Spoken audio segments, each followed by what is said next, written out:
জনতার মতো দাঁড়িয়ে আছেন। আজকে কৃষক যখন বাজারে আলু নিয়ে যাচ্ছে, বীজের দাম বৃদ্ধি হয়েছে, প্রশাসনিক ব্যবস্থা নেওয়া দরকার। সেখানে কৃষকের পক্ষে কথা না, এই তিন ব্যক্তিকে উদ্দেশ্য বলতে চাই, আপনার দেরি না করে জয়পুরে আলু এবং বিনা ভোটের চেয়ারম্যান নির্বাচিত হয়েছে।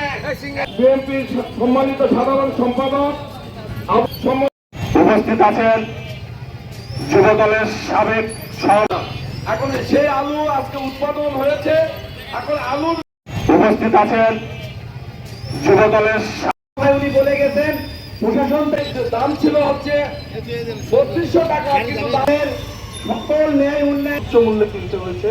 কিন্তু যখন আলু উৎপাদিত হচ্ছে, আজকের অনুষ্ঠানের সঞ্চালক কৃষকদের মনে যখন হাহাকার ওঠে, কৃষক বান্ধব রাজনীতির মাধ্যমে পতিত স্বৈরাচারের দোসররা এবং যে সকল পণ্য কৃষকের জন্য সহজ হয়